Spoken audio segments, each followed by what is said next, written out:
this short introduction to mushrooms and memory art will serve the disciplined student who applies himself or herself to the method with awareness and assiduous exercise in retaining more and more of the visionary state.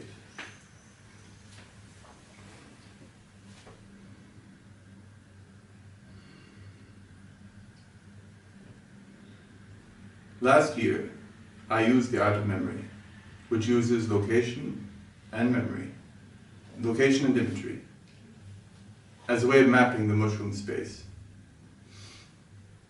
And it was so effective at doing this that after the 15th image had been fashioned on the loci, the mushroom turned to me and said, "What you have found is a way for you, as in you humans, to receive what we, the mushroom, have to teach you."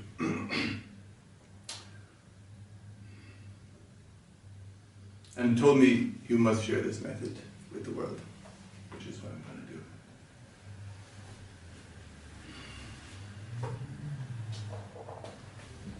So what I want to do is give the student of visionary states of consciousness a tool, much like a fishing net, which will allow them to pull psychic images out of the depths of the unconscious.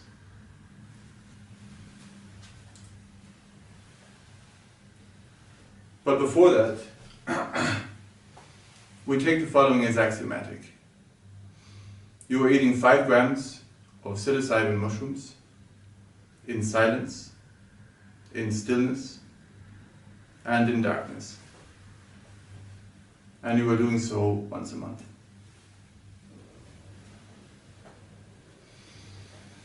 How to do it?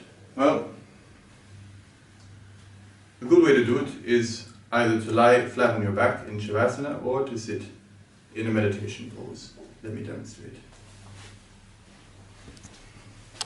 You prepare a mat.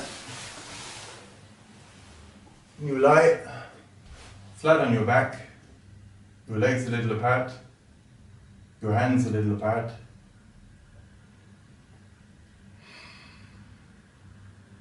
The hard, solid surface of the floor will provide better support for your back than a sofa, mattress, or bed, and will allow you to enter into a deep state of stillness.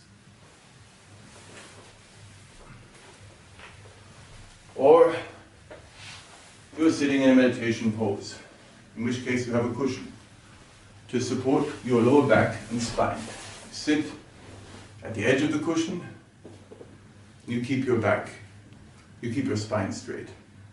You either sit in easy pose, half lotus, or the full lotus if you have that kind of flexibility. Once again, this position allows you to enter into a deep state of stillness. It has an advantage over Shavasana in that you don't get sleepy.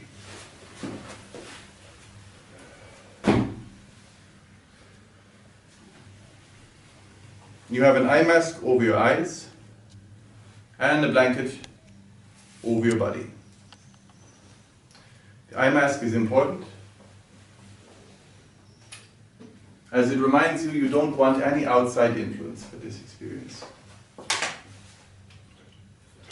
It represents a conscious choice to remain in silence, in stillness, and in darkness throughout the experience. This decision ensures maximum possible safety and the minimum possible harm. So long as you're lying flat on your back in Shavasana, in silence, stillness, and darkness with a blanket over you, there's nothing that can go wrong. All you have to do is lie still, and no matter how terrible or beautiful the visions which erupt from the unconscious, all you have to do is lie still and witness them, and they will pass. So if you follow the precautions and remain in silence, stillness, and darkness, you remove 99% of the risks.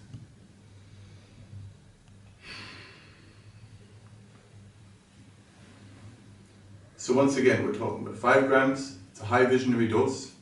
It's no joke. follow the precautions, and embrace the experience with the right attitude and the right respect. With 5 grams, you should have no need to open your eyes. The inner landscape will already be more than enough. All right.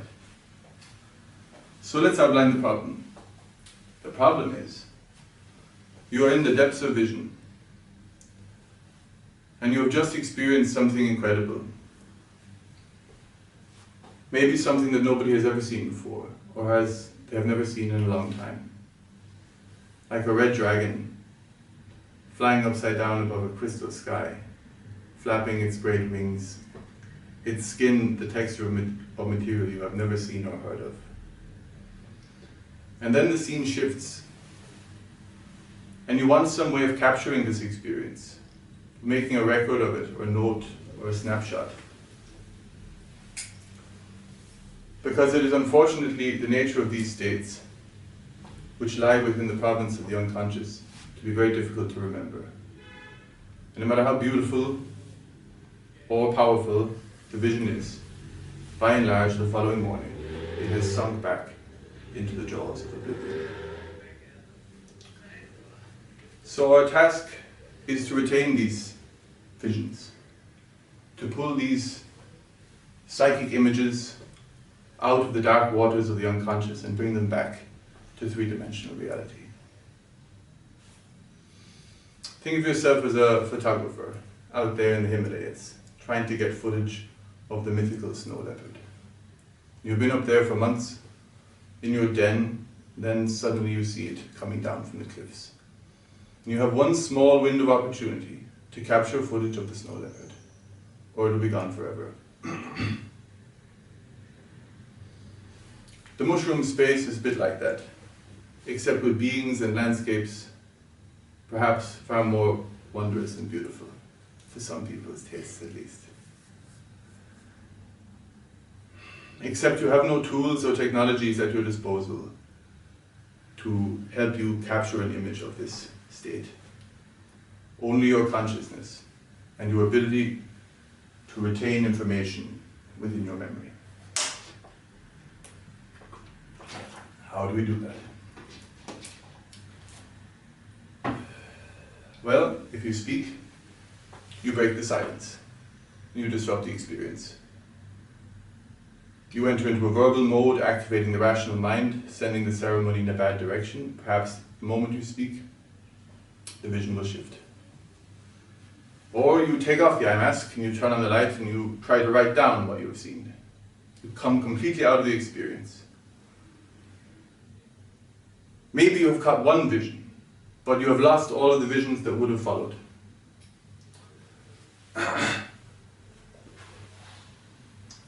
So, for the most part, people choose to experience the whole visionary experience for 6 hours, from start to finish, and then try to remember what they can afterwards.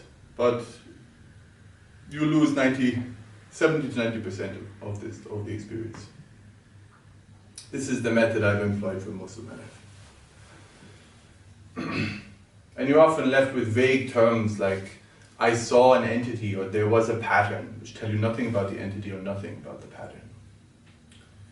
So there you have the problem. We cannot break the silence, we cannot break the stillness, we cannot break the darkness without disrupting the experience. And yet we need a tool, or strategy that allows us to capture the experience as it happens. The art of memory is such a tool, known to the orators, poets, druids, and seers of ancient times. It is a tried and tested method proven since antiquity. It is the way in which oral cultures were transmitted before the invention of writing.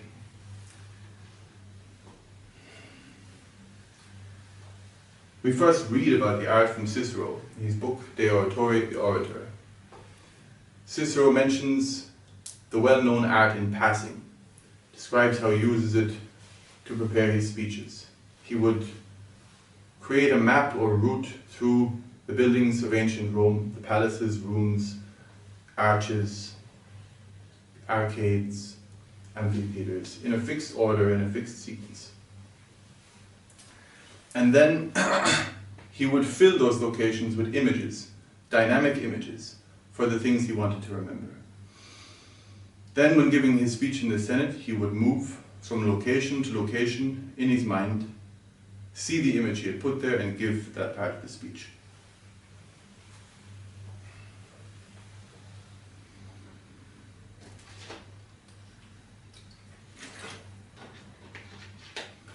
In the same book, Cicero tells us the story of Simonides, which is the origin myth of the art. Simonides is supposedly a Greek poet performing a piece of lyric poetry in Thessaly for a nobleman in a banqueting hall. And he gives half of the dedication of the poem to the noble, and he gives the other half to the two gods, Castor and Pollux. After he's finished, the nobleman says, "Since you only gave me half of the dedication, I will only give you half of the money. For the other half, you can go to your two gods." A little bit later, after the banquet continues, a little boy comes up to Simonides, tells him there's two men waiting outside. Simonides goes outside, there's nobody there. The roof of the banqueting hall collapses, brutally killing and disfiguring everybody inside, making their bodies unrecognizable. The next day, when the grieving relatives come to get the bodies, Simonides finds he is able to identify them, despite the fact they're horribly deformed. Because he remembers the locations where they were sitting. And from this, he is supposed to have realized that location is fundamental to memory, that the visual sense is the most important in regards to memory, and that the clear order of locations preserves the clear order of things one wishes to remember.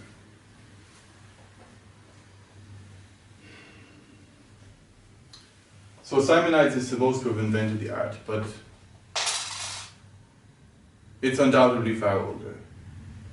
We know from Roman sources that the Druids were masters of the art, and that they were priests, vates, seers, and bards, poets. So using the art of memory to capture visionary states, rather than being anything new, I would say, is rather something very old.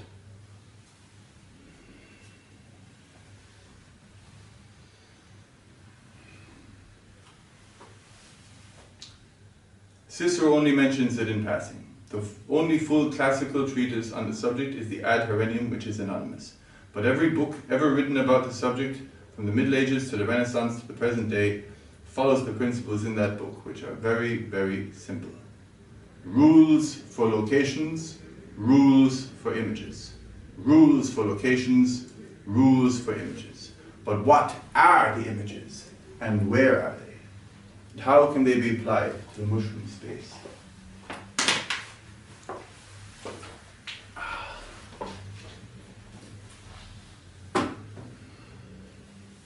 Let's start with the connection between location and memory. The connection between location and memory should be obvious. If you've been traveling through Greece or Turkey for 3 weeks, and the locations are always changing, you're likely to remember more of those 3 weeks than 6 months spent in your house, where each day melts into the other day. When you were traveling, the different locations provided a physical location in which to anchor the experience. Likewise, if I ask you what you did yesterday, you will think where you were first, and then you will remember what you did, what you felt. Or if a policeman asks you about a crime you committed, he asks you, where were you first, and then what you did. Likewise, Freud points out one of the reasons why dreams are difficult to remember is because they occur in the darkness of the inner space, and there is no physical reality or location in which to anchor the experience. The exact same problem we have with psychedelic states. If you're lying for 6 hours on a mat with an eye mask in darkness, you have no physical locations with which to root the experiences.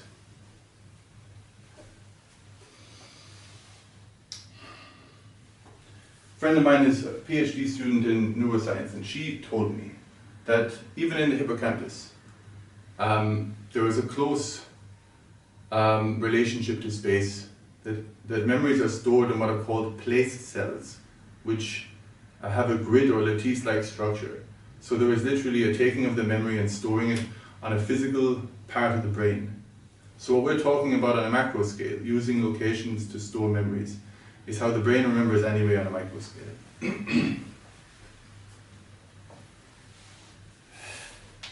Alright, what are the rules? The rules are, first, you make a map or a route.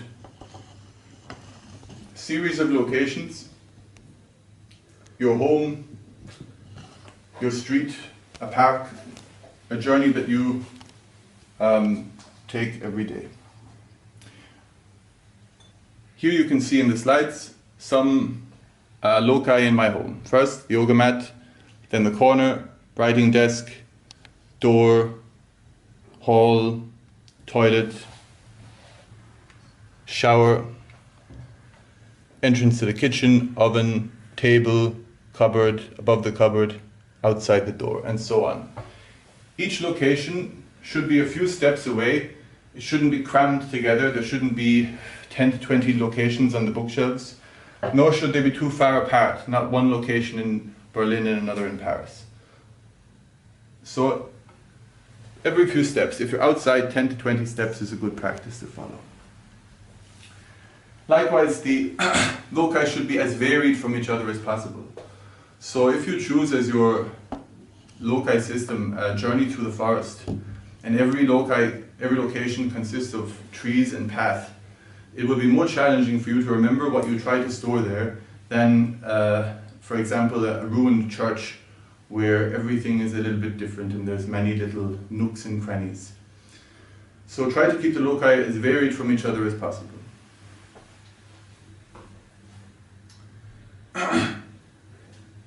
A good strategy is to photograph the locations. You get up early in the morning, you go out, you photograph the route. The order that you take the photographs will provide the order of the sequence. It will always be the same order. And you should also write down a description of the loci, like so. Yoga mat, corner, writing desk, bedroom, door, hall, toilet, etc. Perhaps mentioning some of the visual cues if you're outside. Both the photographs and the writing of the loci will complement each other. All right. So once again, the different locations must follow each other in a logical sequence. You don't jump from the kitchen to the park. The order of locations will preserve the order of the thing you wish to remember, which in our case is mushroom visions.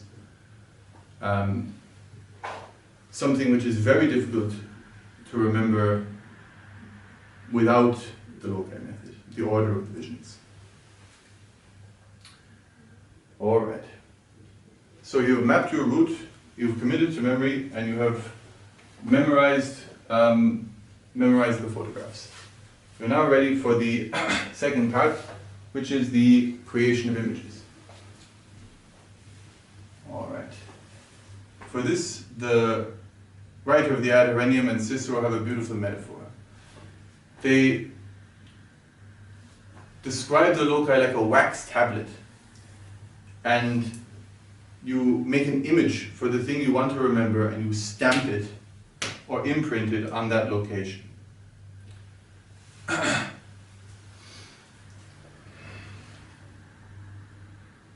So you take that which you wish to remember and you make a dynamic image with powerful associations and then imprint it onto the location. All right. Let's take the example of a shopping list. Strawberries, eggs, bananas. You don't just take the idea of a strawberry and say strawberry in the bathroom or banana in the kitchen. It needs to have strong associations. So for example, maybe a man is rubbing a strawberry on his nipples, or maybe a beautiful woman is lying naked in a bed of strawberries. Maybe a little boy, scumbag teenager is egging somebody's house. These are more dynamic images and create a stronger impression. The more sexual, violent, dirty, filthy the images are, the better. Even the ancient Greeks admit that the violent, sexual, dirty images are the best ones for memorizing. All right. So we've given the example of a shopping list, but it can be used for any body of knowledge. poetry, script presentations, speeches, any skill, behavior, any language you want to learn can be learned using this method.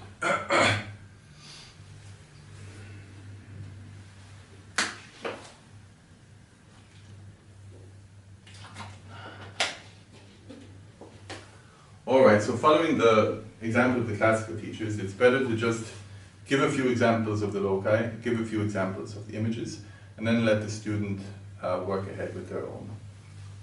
So as a quick task, you are to create a map of 10 locations in your home or nearby,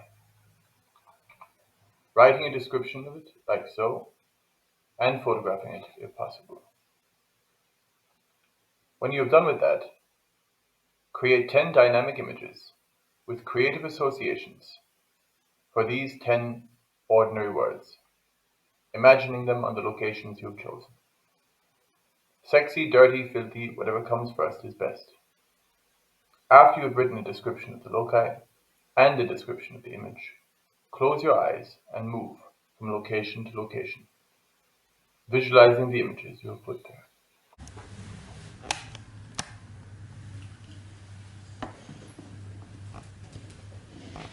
after you're done, you can continue with this video.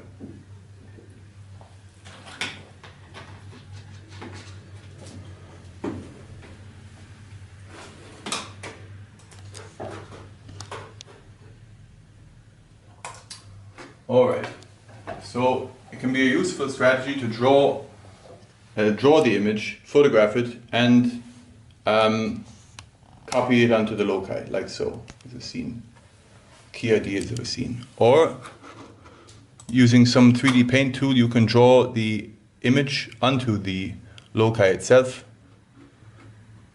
Or here, a fancier example with the Bayeux tapestry, you just copy the photo directly onto the loci. But although usually you need to form some emotional connection between the two, it's not enough to just take a photograph and put it onto the loci.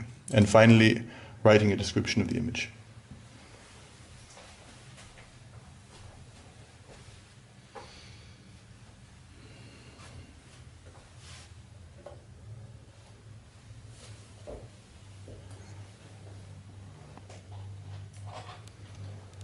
Alright, so I've given examples of writing the images, drawing them, photographing them. You won't be able to do any of that in the visionary state. There you will have to do everything with the mind alone. And we will do a short little demonstration of that. We will take these tarot cards.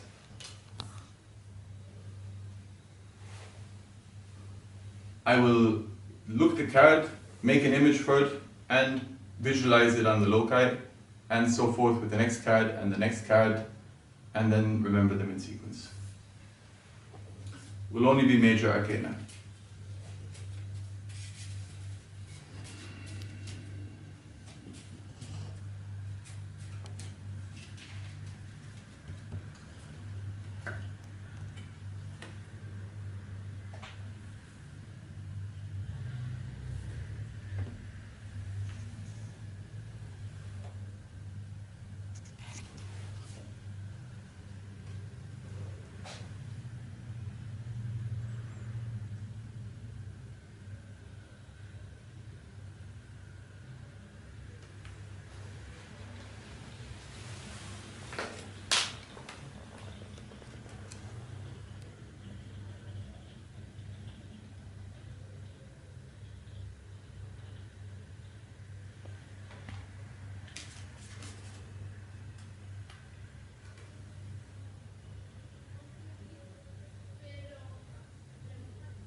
That's the Knight of Wands. He shouldn't be in there.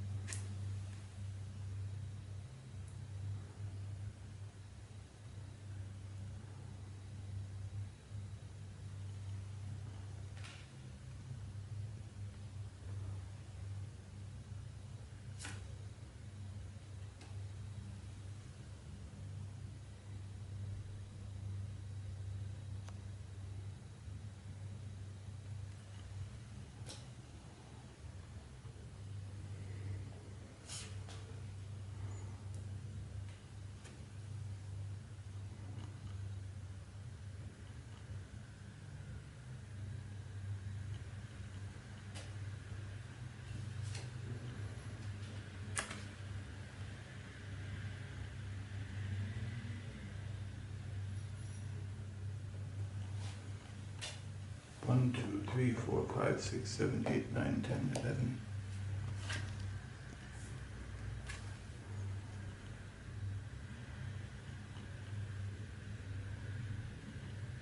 All right, that's it.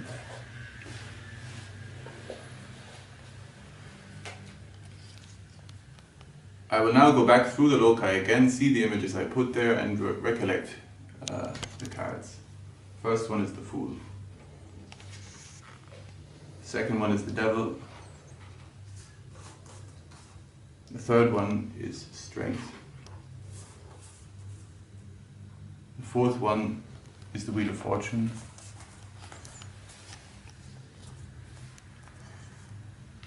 The fifth one is the Magician. The sixth one is the Sun.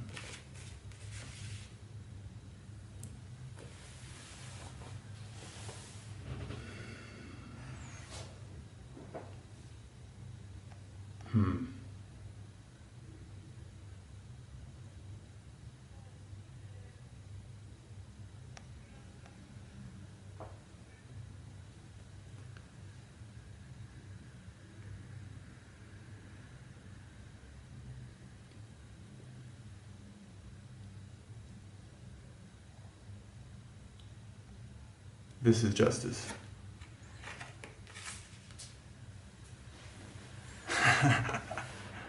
This one is the Pope.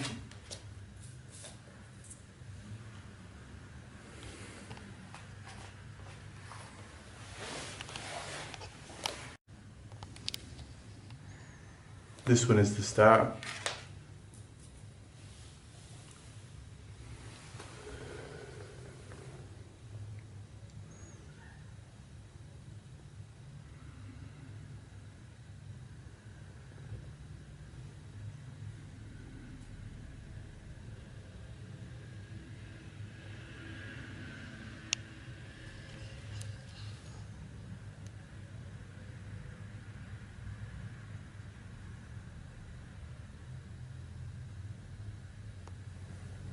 This one is the Emperor, the High Priestess, and the Empress.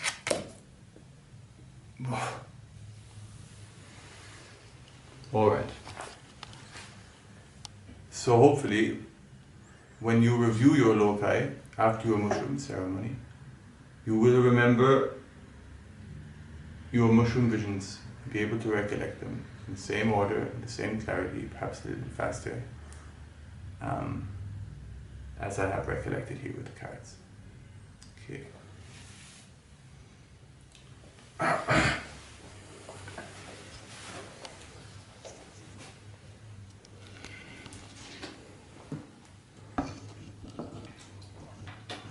Take a break. All right, let's get back to the mushroom, which is the only reason anybody came here. All right. So you have made your map. You've photographed it. You've written descriptions of it. You've committed it to memory. You've practiced the image making method a few times with different things, behaviors, vocabulary, new skills. You practiced it by drawing the images, writing them, and with the mind alone, perhaps with cards, books in your home.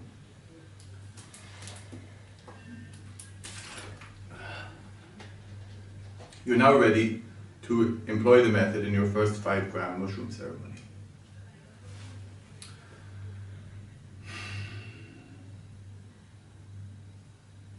So, you come to the ceremony, or you are holding ceremony in your house. You have eaten the 5 grams of mushrooms. You are lying in Shavasana on your mat with your blanket and your eye mask, or sitting in a meditation pose. After about 40 minutes, the visions will start.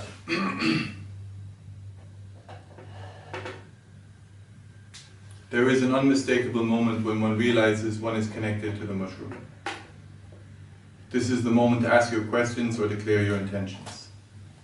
For me, in one experience, this was very much the schoolmaster opens the door, hangs up his coat, walks to the table, puts down his book, opens it and says, "Now is the time to ask your questions." For this moment, you're in the first location.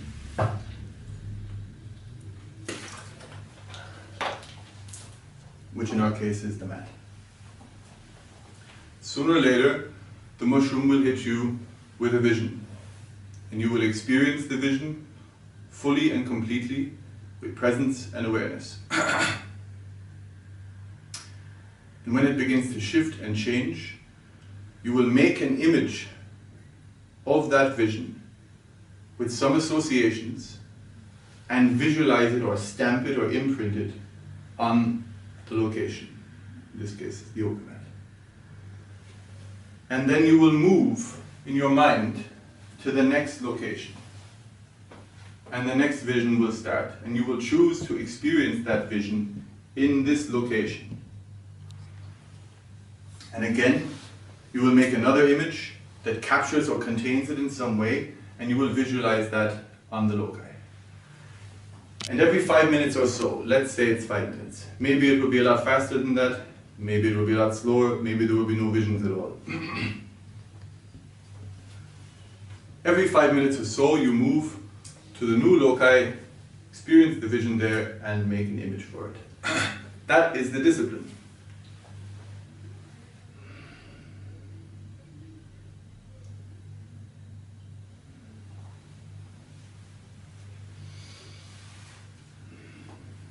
And with regular practice of this discipline, you will train yourself to be a seer of visions. The question, where am I now?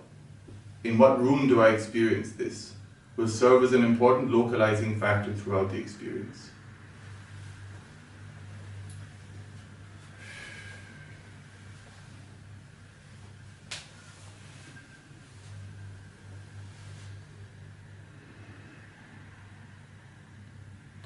And just as when you were traveling through Greece or Turkey, the different locations provided you with a way to anchor your memories, so too will the artificial memory structure that you have made provide you with artificial locations with which to anchor your experiences in the inner space.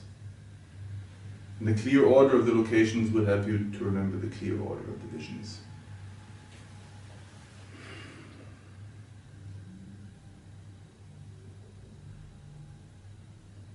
So once again, it's not enough to just say I'm in this room and I experienced this vision here. It will be too weak, you won't remember it. You also need to create some bridge, some emotional connection, some associations, and stamp it or imprint it on the room. Not the thing in itself, but any association or metaphor that will hook it in some way to the location. For example,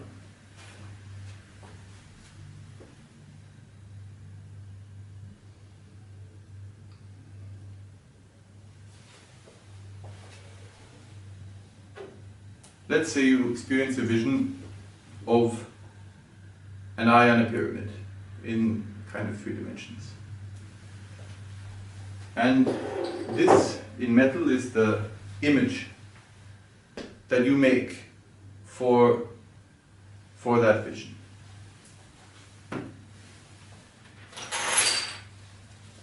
You dip it in the paint and you stamp it onto the loci. And you're left with a shadow in 2 dimensions of the 3-dimensional object.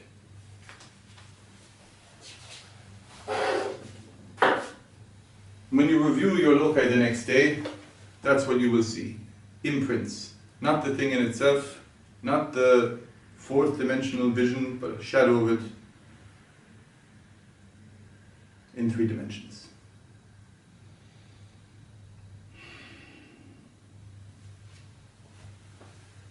And just as with dreams, remembering one detail of the dream is enough to pull back maybe 10 or 12 more sentences about it.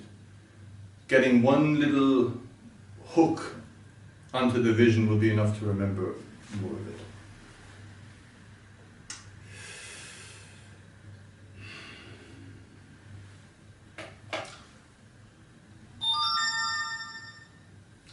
One must remember also that oftentimes there's no language for these states. You're experiencing something that has never been seen, maybe, and for which there is no vocabulary. So, in this case, you have to use metaphors. You have to say what it is like. For example, the poets who wrote the prophets, they never say, I saw a blah blah blah. They always say, I saw the likeness of, I saw the similitude of, I saw the semblance of. They never say it was the thing in itself. It's a good rule to follow. It was the likeness of a blonde Germanic goddess with big Germanic breasts and electronic tentacles coming out of her lower body. It was the similitude of those sentinel robots in the Matrix, or the semblance of the roots of trees.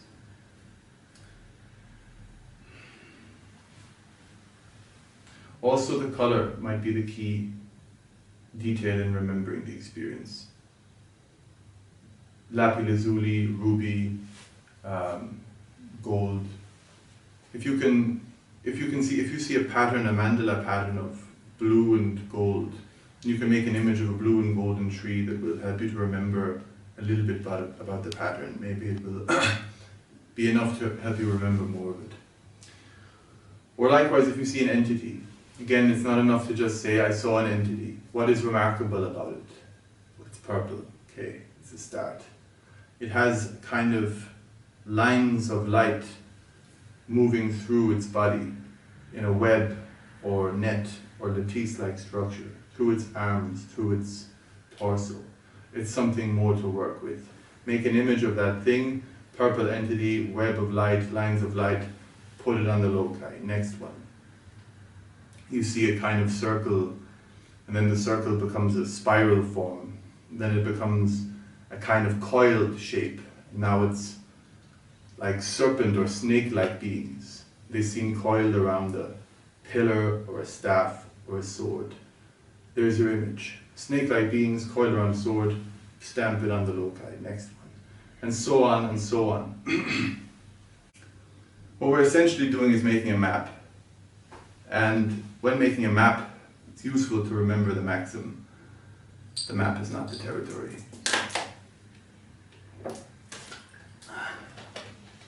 It will never be the territory. The territory is up there in 4th-dimensional mushroom space.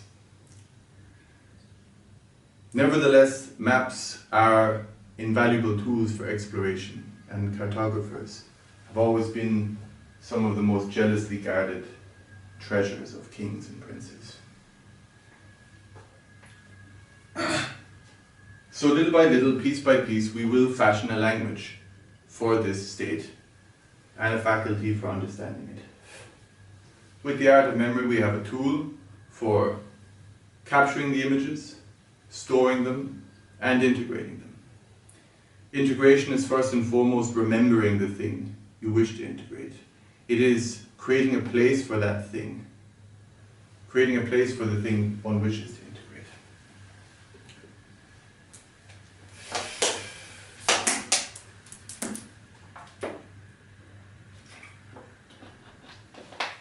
I must emphasize, it is not easy to bring back these images from the depths of the psyche. They belong in a state of unconsciousness, which is essentially a state of forgetfulness. But with regular discipline and assiduous exercise, you will become masters of this art.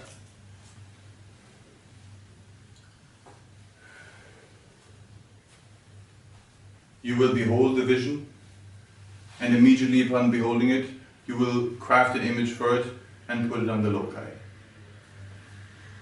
And then you will move to the next location, you will behold again the vision, and as soon as you've apprehended it, you will craft an image for it and again put it on the loci, and so forth.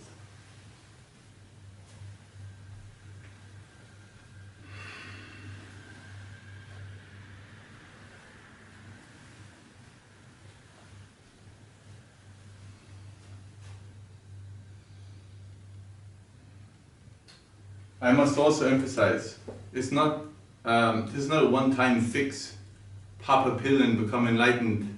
It is a regular discipline and it requires regular practice.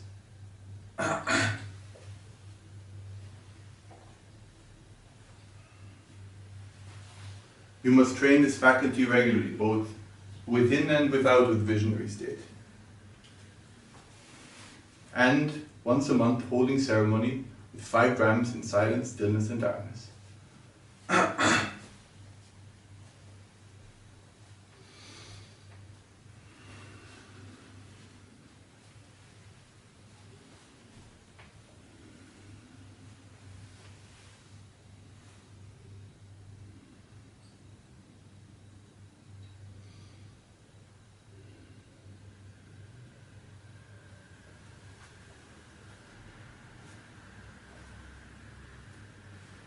So that when the auspicious moment comes,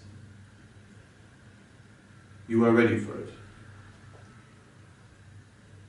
And you are gazing into the darkness, and the head of a great red dragon emerges. You have honed the skill. You have honed the skill, and you are ready to capture it. Such an experience can give you enough inspiration for the rest of your life. So every detail of it counts.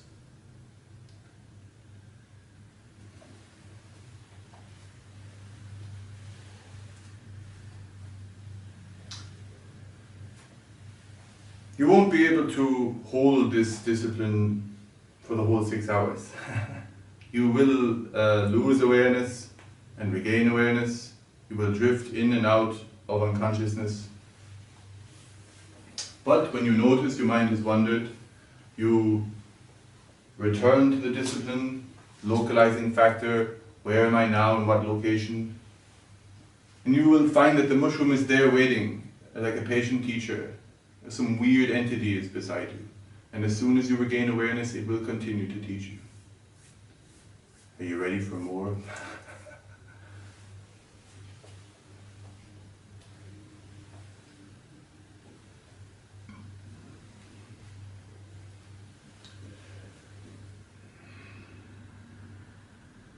Mastery of this art will not come in one-time sitting. Sometimes there will be no visions. Sometimes there will be too many visions. Sometimes it will be too strong for you to concentrate on such things. If at first you don't succeed, you find that the images that you have made are too weak to contain the experience, you don't remember the visions, don't be frustrated. Just eat another 5 grams of mushrooms next month and try again.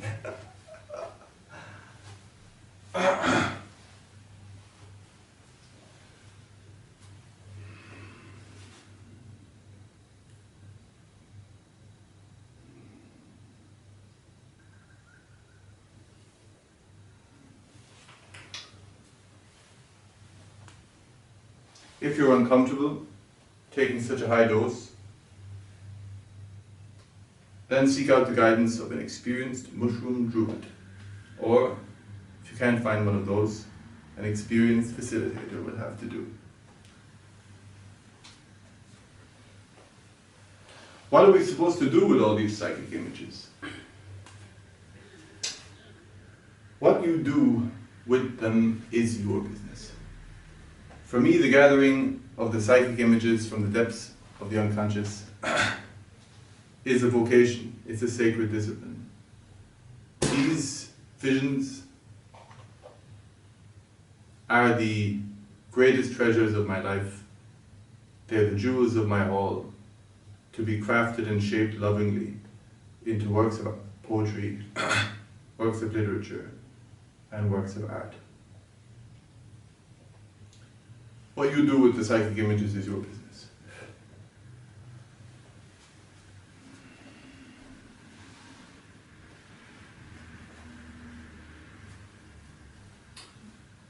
To conclude, imagine a primitive fisherman. He's out there at sea, he pulls a fish out of the water, he looks at it, and then he throws it back into the water. Then he comes back home and tries to remember what the fish looked like. It's not a very good strategy for fishing. Now we have another primitive fisherman. He pulls the fish out of the water, and he sails all the way back to port with his one fish, and he writes down what it looked like. It's also not a good strategy. He has broken the silence, stillness, and darkness. He's come out of the experience. And he has lost all of the things he would have experienced if he had stayed out there. But at least he caught one fish. Now imagine that he has a fishing net. He's out there in the ocean of the unconscious. He pulls the fish out of the water, and he has a place to put the fish into his fishing net. Then he pulls out another fish, looks at it, puts it in the net. Then another and another, and when he sails back to port, he has 20 to 50 fish, not one. It's a more effective strategy for fishing. But we're not really talking about fish. We're talking about psychic images pulled out of the oceans of the unconscious. Your net is the loci system, grid-like series of locations mapped out in sequence, mapped out in order, in advance, empty, and waiting to be filled by your mushroom visions.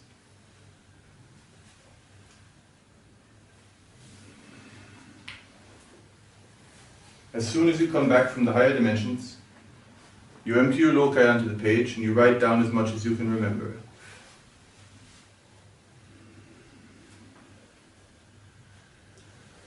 Or paint it.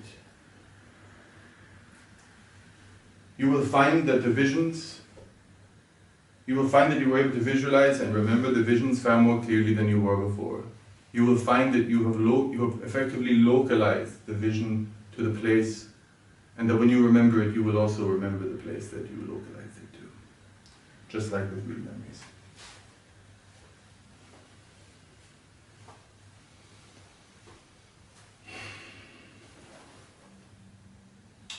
So that's it. I hope this short introduction to mushrooms and memory art will inspire you to pursue your own explorations with greater discipline and help you to retain more and more of your visions from the unconscious. I will finish with a quote from the mushroom himself. What you have found is a way for you, as in you humans, to receive what we, the mushroom, have to teach you. Use it wisely, use it well.